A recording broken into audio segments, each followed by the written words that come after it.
Hello दोस्तों, कैसे हैं आप लोग। उम्मीद करता हूँ बहुत बढ़िया होंगे। मैं भी बेटा बहुत बढ़िया हूँ।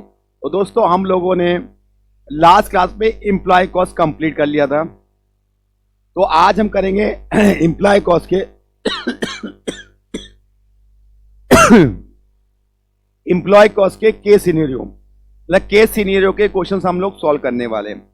केस सिनेरियो मतलब देखिए, आपको पता है कि 30 नंबर के कॉस्टिंग में केस सिनेरियो के क्वेश्चन आते हैं, जिसे कहते हैं ऑब्जेक्टिव क्वेश्चन। और ये किसी भी चैप्टर से आ सकते हैं। तो एम्प्लॉय कॉस्ट के अंदर जो भी आपके केस सिनेरियो बनते हैं या आईसीआई के मॉड्यूल में दिए हुए हैं, उस केस सिनेरियो क्वेश्चंस में आज आपको कराने वाला हूं कि किस टाइप के केस सिनेरियो एग्जाम में आएंगे और आपको उस तरह को किस तरह से सॉल्व करना होगा। एक बात रखना बेटा, केस सिनेरियो वाले क्वेश्चन में आपको पूरी कैलकुलेशन दिखाने की जरूरत नहीं है। आपको सिर्फ गोले भरने होते हैं, लेकिन आपको वर्किंग नोट बना सकते हो अपनी हेल्प के लिए। लेकिन उस वर्किंग के नंबर नहीं मिलते, बल्कि आपको जो आपने आंसर टिक किया है उसी के नंबर मिलते हैं। ठीक है।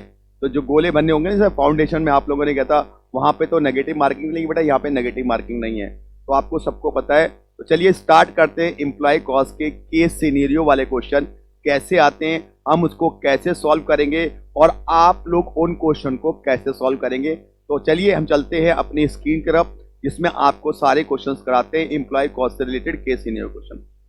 ठीक है, तो चलते हैं दोस्तों, चलते हैं हम लोग अपने केस सिनेरियो की तरफ। ये देखिए, ये है employee cost and direct expenses का केस सिनेरियो। एक मिनट होल्ड कीजिएगा, एक मिनट।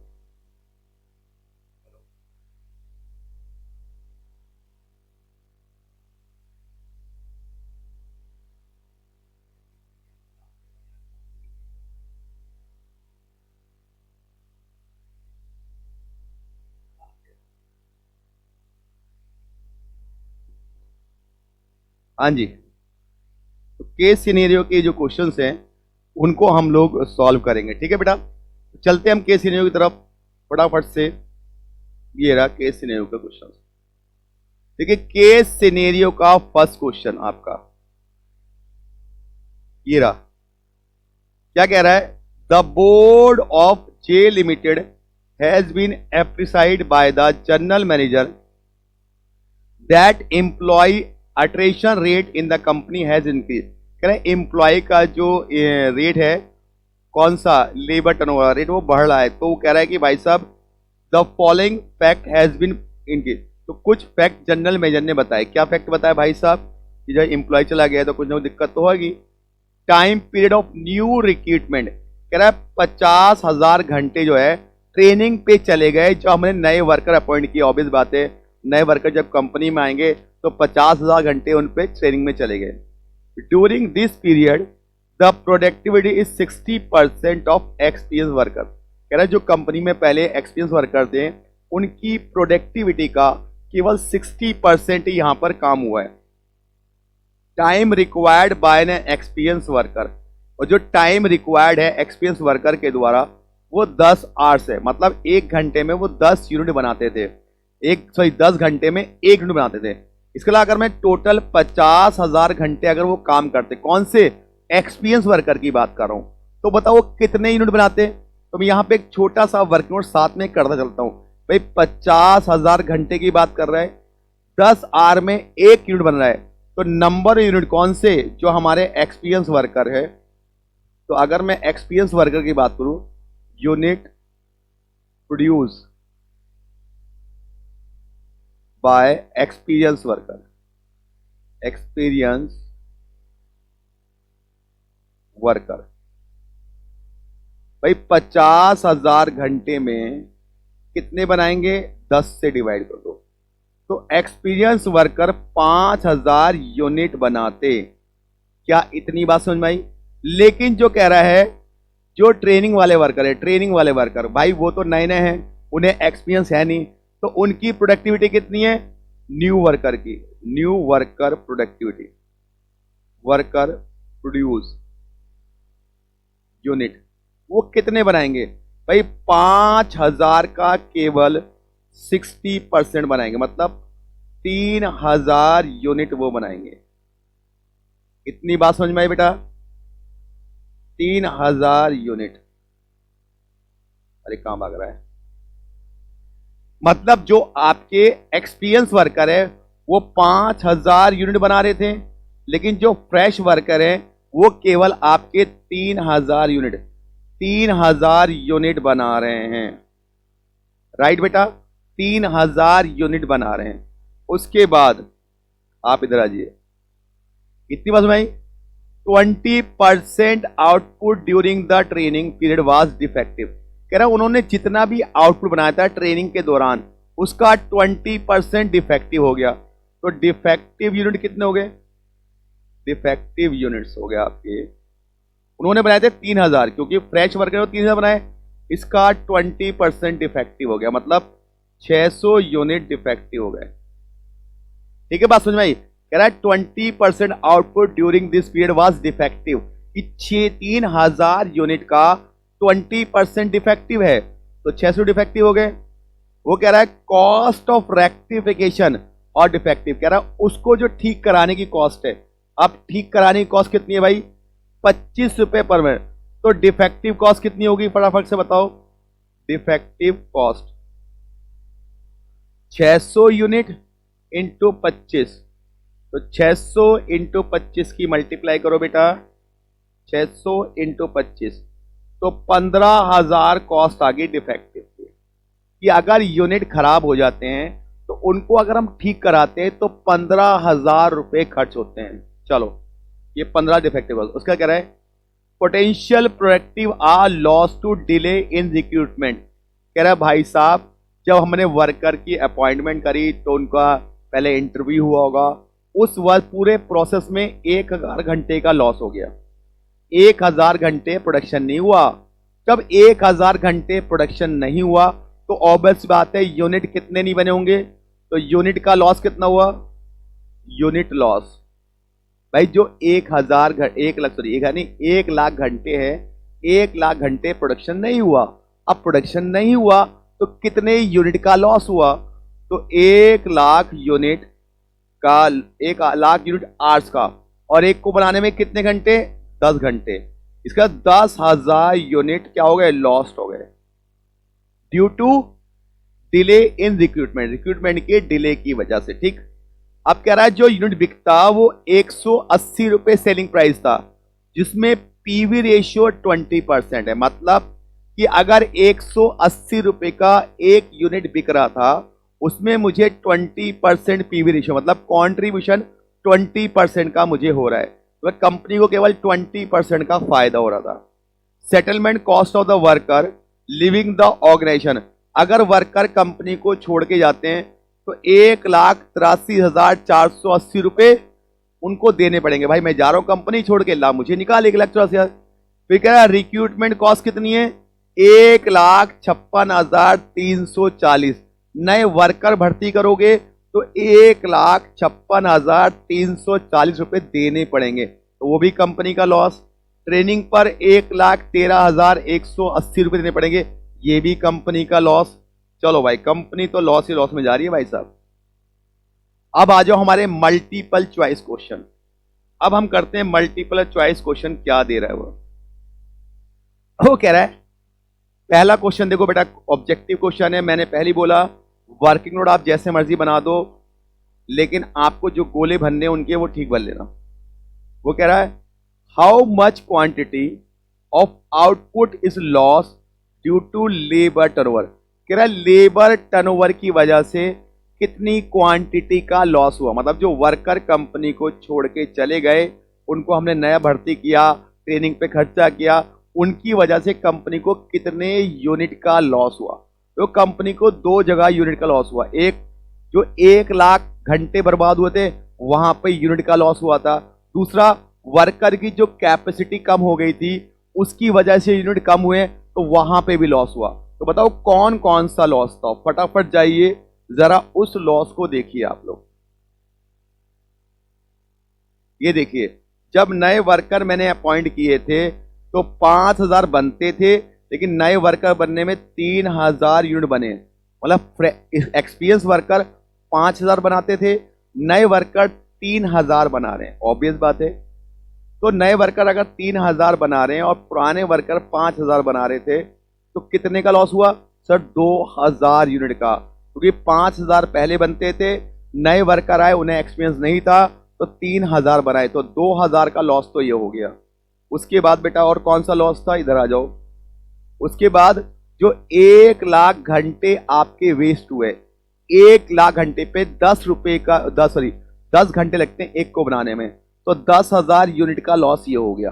तो 2,000 वो, 10,000 ये, तो टोटल कंपनी को कितने यूनिट का लॉस हुआ बेटा? अगर आप ध्यान से देखो तो कंपनी को जो टोटल लॉस हुआ यूनिट का, वो हुआ आपका 12,000 यूनिट का, क्योंकि 10,000 तो वो वाले ड्यू टू डिले वाले, और 2,000 जो कैपेसिटी कम बनाया था उसकी वजह से, तो टोटल लॉस कंपनी का हो गया 12,000 यूनिट्स। क्या पहला ऑब्जेक्टिव हमारा क्लियर हो गया बेटा?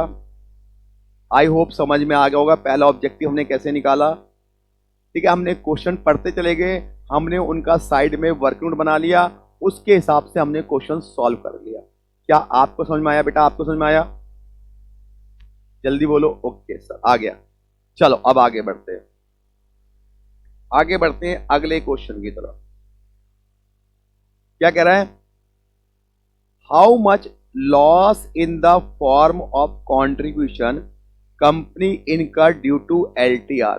कह रहा है एलटीआर की वजह से कंपनी को कितने का लॉस हुआ। भाई सबसे पहले बात, जो लॉस्ट यूनिट कितने, लॉस्ट मतलब लॉस यूनिट, लॉस नहीं, लॉस माइनस होना होता है, लॉस यूनिट कितने, यूनिट लॉस हुआ 12,000।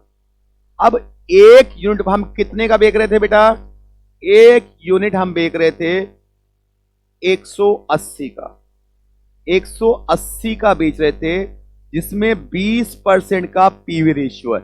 इसका मतलब मुझे केवल 20% का नुकसान है ना, तो आप क्या करोगे, 180 का 20% निकालो, तो आप क्या करोगे, सेलिंग प्राइस था आपका 180, उसका केवल 20% लॉस हुआ। यहां लिख दो ना यार,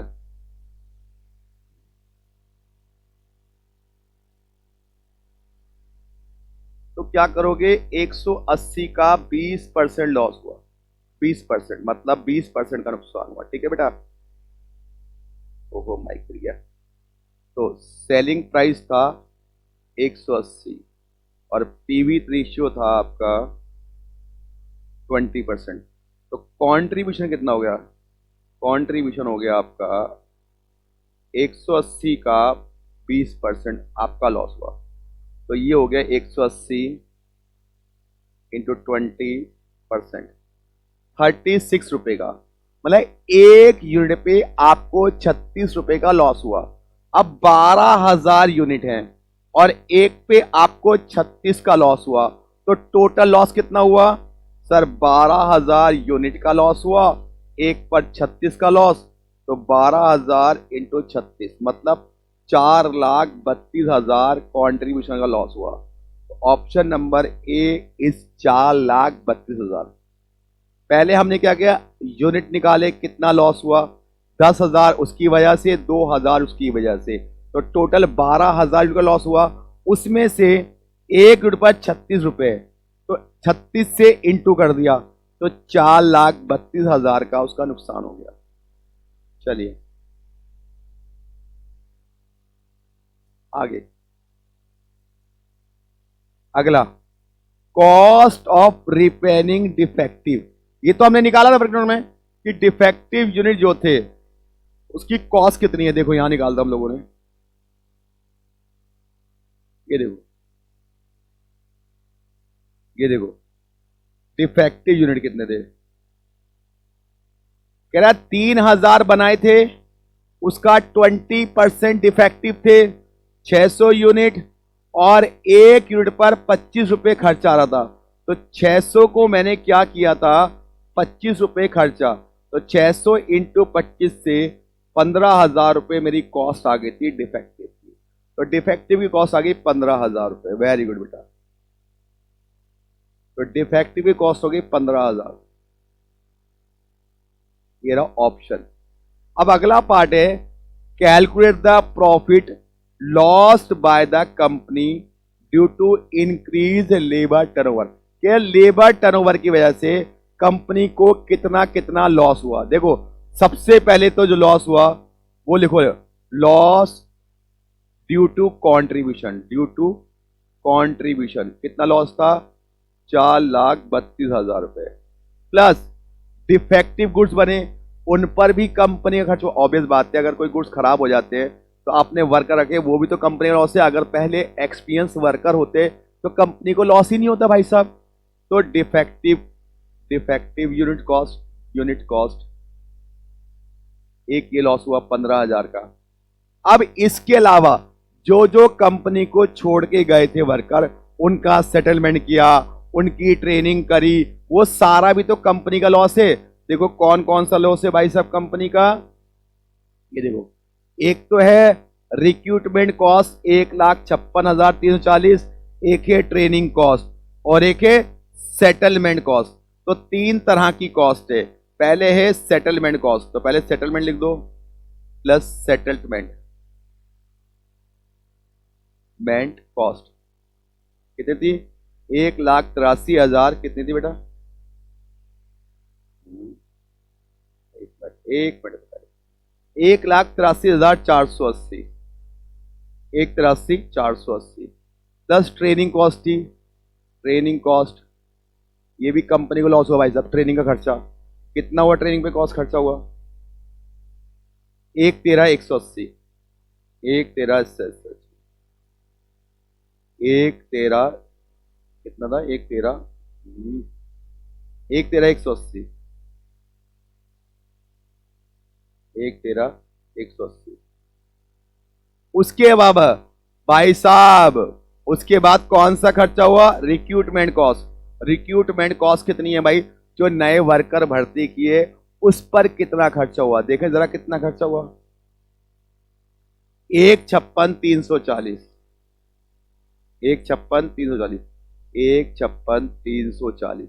अब इन सबको जोड़ लो, ये कंपनी का भाई साहब लॉस था, जरा जोड़ो, 4,32,000 प्लस 15,000 प्लस 1,83,480,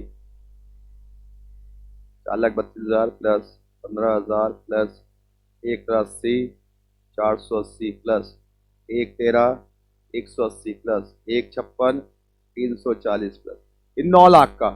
इसका कंपनी को जो टोटल लॉस हुआ बेटा लेबर के जाने से, वो 9 लाख रुपए का हुआ। तो 9 लाख रुपए आपका कंपनी का लॉस हो गया। क्या मेरी बात समझ में आई बेटा, क्लियर सर, कोई दिक्कत नहीं है। चलो हाँ जी, सबको समझ में आ रहा है ना बेटा, देखो कोई दिक्कत नहीं है, आप लोग बोलोगे दोबारा बता दूंगा, लेकिन बहुत ही इजी क्वेश्चन है, आराम से आपको क्लियर होगा, कोई दिक्कत वाली बात नहीं है।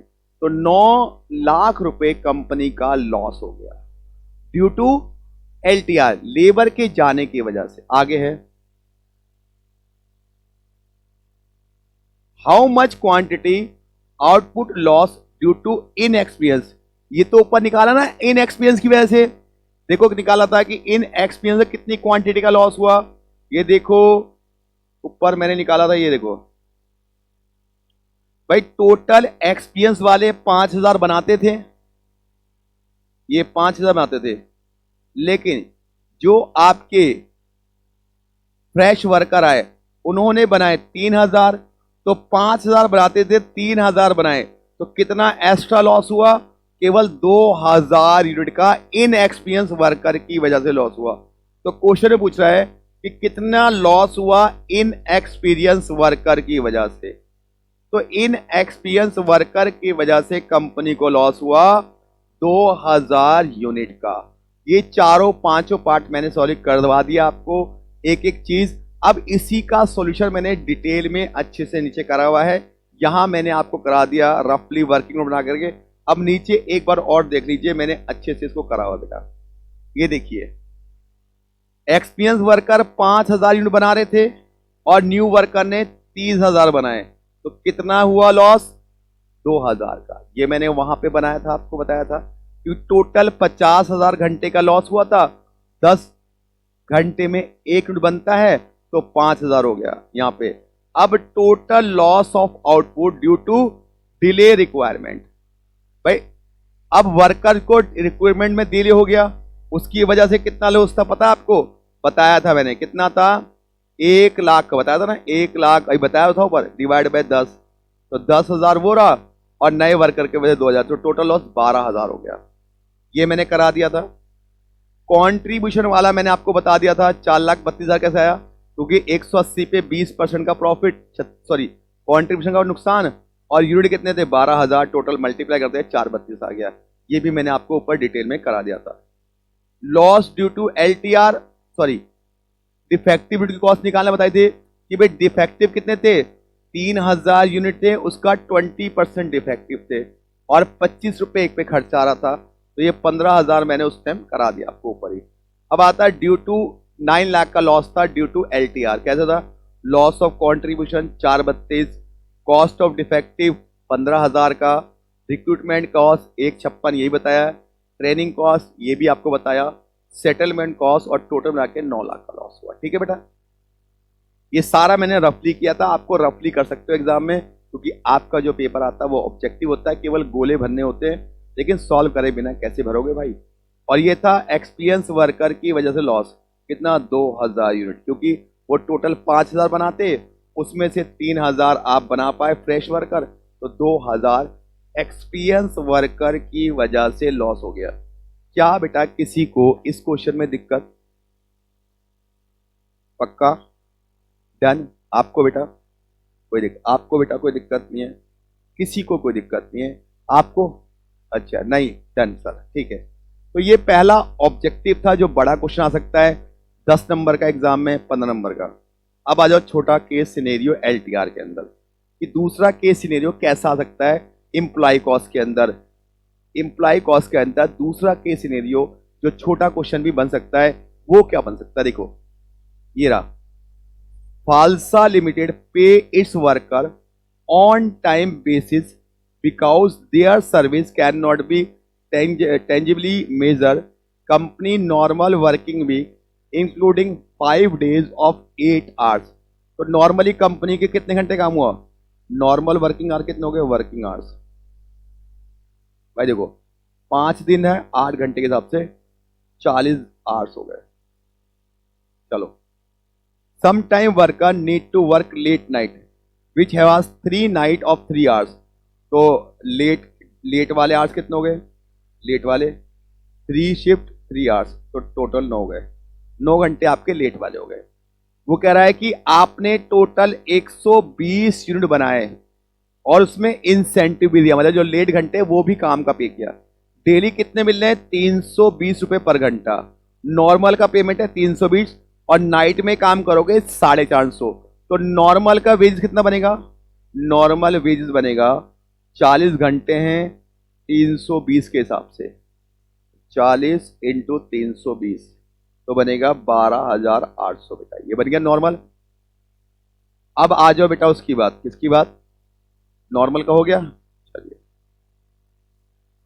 उसके बाद लेट वाला, लेट नाइट जो आपने किया, लेट नाइट में कितना किया आपने, कितने घंटे थे, 9 घंटे, और लेट नाइट का रेट कितना है 450, 9 इंटू 450, 9 इंटू 450 कितना आ गया, 4,050, जोड़ लो बेटा, 12,800 प्लस 4,050, 450 आ गया ना बेटा, 450 का रेट था 9, 9 इंटू 450, और ऊपर कितना था 12,800, 12,800, ये 16,850 हो गया। ठीक है बेटा, फिर कह रहा है ये तो हो गया, फिर कह रहा है आपने बनाए कितने 120 यूनिट, तो रेट पर यूनिट क्या आ गया, रेट पर यूनिट निकालता हूं अगर मैं, तो 16,850 wages divide by 120,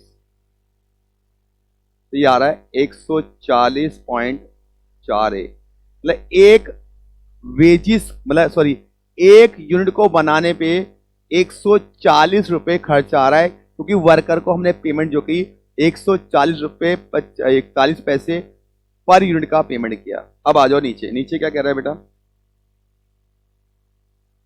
time basis worker lazy making their expected output lower as worker start doing more night shift higher earning with no minimal impact of output.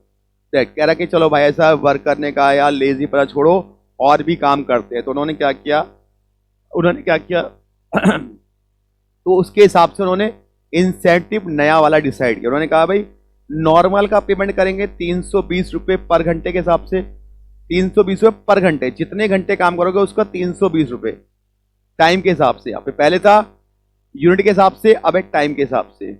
और 15 unit बनाते हो 5 घंटे में, टोटल आपने बनाई।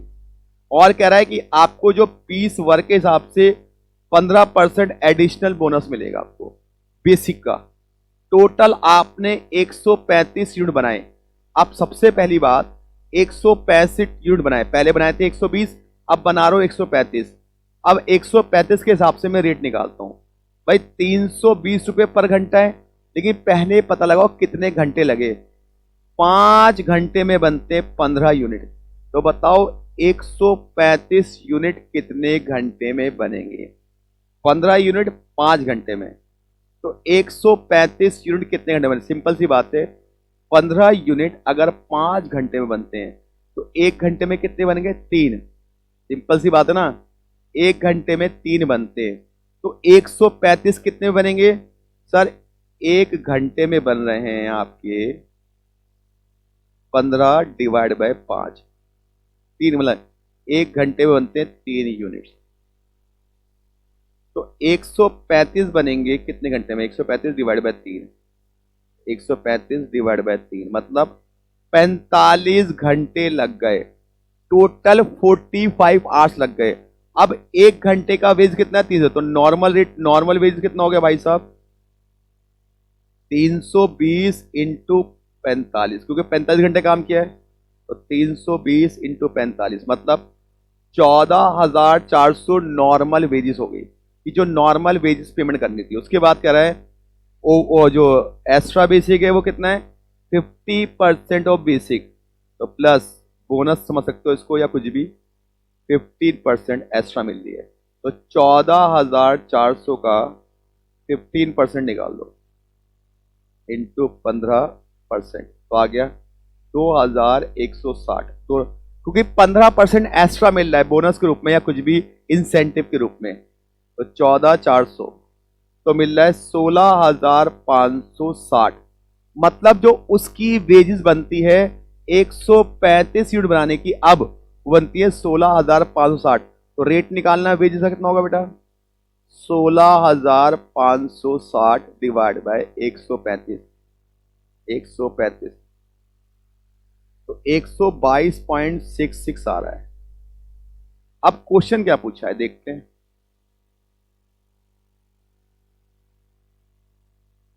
लेबर कॉस्ट हमने निकाल दी पर existing incentive along with amended, कि पहली वाली स्कीम के हिसाब से और नई वाली स्कीम के हिसाब से आपका लेबर कॉस्ट कितनी आ रही है? 1 रुपए। तो पहले के हिसाब से मेरी कितनी आई थी बेटा? मैंने निकाली थी, ध्यान से देखो ऊपर, 140.41 पहले के हिसाब से और 122.66 इसके हिसाब से। तो हमारा जो ऑप्शन आएगा वो कौन सा बेटा? ये रहा 140.42 और 122.67, ये हमारा ऑप्शंस आ गया। बताओ किसी को कोई दिक्कत? देखो बहुत आसान क्वेश्चन थे दोनों, लेबर कॉस्ट के बहुत ही इजी क्वेश्चन थे।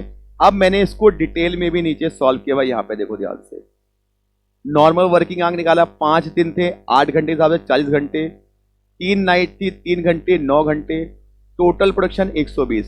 तो नॉर्मल का रेट था 320, ये आ गया। नाइट शिफ्ट 9 घंटे किया था, 450 रेट था, ये आ गया। टोटल आ गया ये, यूनिट थे 120, तो रेट आ गया ये। लेबर कॉस्ट आ गया 1 यूनिट का आ गया 140 रुपये 42 पैसे। अब दूसरा आ जाओ बेटा, 50 units are produce in 5 hours, तो 45 घंटे हो गए बेटा। कैसे निकाले बताया था ना मैंने, 1 घंटे में कितने यूनिट बन रहे हैं, और एक का रेट 45 घंटे और एक का रेट 320 था, तो 14,400 मैंने ऊपर करा दिया था। 50% बेसिक था वो आ गया, तो टोटल कॉस्ट हो गई 16,560 और यूनिट थे 135, तो डिवाइड कर दिया 122.67। तो दोनों ही क्वेश्चन मैंने बेटा आपको करा दिए डिटेल के अंदर। मतलब किसी को भी कोई दिक्कत हो तो बताइए। देखो बहुत इजी था, कोई बड़ी बात नहीं थी, मैंने आराम से इजीली लेबर कॉस्ट के दोनों केस सिनेरियो आपको करा दिए। दोनों ही केस सिनेरियो करा दिए मैंने आपको। पहले वाला बड़ा केस सिनेरियो था जो 10 नंबर का आता है, छोटा वाला कोई सिनेरियो 5 नंबर का भी सकता है। तो एक छोटा केस सिनेरियो आ सकता है, एक बड़ा आ सकता है, कुछ भी आईसीआई कर सकते हैं भाई, आईसीआई का तो कोई भरोसा नहीं है। तो आपको दोनों केस सिनेरियो करने थे, दोनों मैंने आपको अच्छे से करा दिए। और लेबर कॉस्टिंग के जो केस सिनेरियो थे वो हमारे थे ये दोनों, ये जो कॉस्ट बुकलेट मिली थी ना वहां से, उसके केस सिनेरियो दोनों थे। आईसीआई का था वो मैंने करा दिया, 2 ही क्वेश्चन थे केस सिनेरियो के जो भी थे आए थे या जो मैंने कराए, उसके अलावा कोई केस सिनेरियो है नहीं। बाकी इसी टाइप का एग्जाम में आएगा, आप इसको अच्छे से। एक बड़ा क्वेश्चन देते हैं, हाल से का भी आ सकता है वो, भाई हाल से रो 1 का एक बड़ा क्वेश्चन दे दिया, रेट पर यूनिट पूछ लिया या उसका पर आवर इफेक्टिव रेट पूछ लिया। तो किसी भी बड़े क्वेश्चन को वो एक छोटे क्वेश्चन में कन्वर्ट कर सकते हैं, बस उनके पार्ट बना करके। तो आपने कुछ नहीं करना, अच्छे से आईसीआई मॉड्यूल को करना है, उनकी इलस्ट्रेशन करनी है और जो भी केस सिनेरियो वो सारे कर लेना है। वो मैंने सारे करा दिया आपको, पूरा चैप्टर अच्छे से करा दिया, किसी तरह का कोई भी चीज आपके लिए मैंने छोड़ी नहीं है। पूरा आईसीआई मॉड्यूल करा दिया आपको मैंने, तो आप केस सिनेरियो करा दियो, ठीक है। राइट नाउ कोई दिक्कत तो नहीं बेटे किसी को? अच्छे से किसी को कोई दिक्कत नहीं है? नहीं सर कोई दिक्कत वाली बात नहीं है, वेरी गुड। तो ये था हमारा केस सिनेरियो जिसके अंदर हम लोगों ने ये सारे क्वेश्चंस किए और दोनों केस सिनेरियो कंप्लीट कर लिए। तो मैं उम्मीद करता हूँ आपको समझ में आएगा, कोई दिक्कत वाली बात नहीं है इसके अंदर। है तो मुझे बताइएगा एक्सपीरियंस, कोई भी बात है अगर आपको लगता है कि सर केस सिनेरियो मुझे दिक्कत है तो दोबारा से आप बोल सकते हैं, मैं उसको करा दूंगा, इसमें कोई बड़ी बात नहीं है। देखिए चैप्टर मैंने आपको करा दिया पूरा डिटेल में, आपने कर लिया, उसके बाद केस सिनेरियो करिए, अब आप इसकी पढ़ाई कीजिए अच्छे से, फिर इसका टेस्ट दीजिए, ऐसी कोई दिक्कत वाली बात नहीं है। जब तक आप नहीं पढ़ोगे तो कैसे करोगे बेटा, पढ़ाई तो करनी पड़ेगी। और आपको कॉस्टिंग का पेपर लेंथी आता है तो प्रैक्टिस जरूर करने पड़ा, क्योंकि टाइम बहुत कंज्यूम होता है कॉस्टिंग के अंदर। तो प्लीज प्रैक्टिस कीजिए बहुत जबरदस्त, तभी आप कॉस्टिंग घंटे में कॉस्टिंग का पेपर कंप्लीट कर पाओगे। तो चलिए इसी के साथ लोग दोस्त हम लोग इजाजत लेते हैं, अगली क्लास में मिलते हैं। अगले चैप्टर में आपको आएगा, अगली क्लास में अगले चैप्टर रहेगा, उसके बाद फिर उसका केस सिनेरियो कराएंगे, इधर सारे केस सिनेरियो आपको कंप्लीट करा देंगे। तो चलिए मिलते हैं, बाय बाय। तब तक के लिए आप लोगों को टेक केयर, शुभ रात्रि, हैव ए नाइस डे, या कह सकते हो कुछ भी। शुभ रात्रि में से कहता हूँ भाई साहब, उसके बाद तो रात को मिलेंगे हम, अंग्रेजी मिलेंगे, इसलिए शुभ रात्रि कहता हूँ। और नाइस डे, अभी दिन है तो कोई दिक्कत वाली बात, बाय।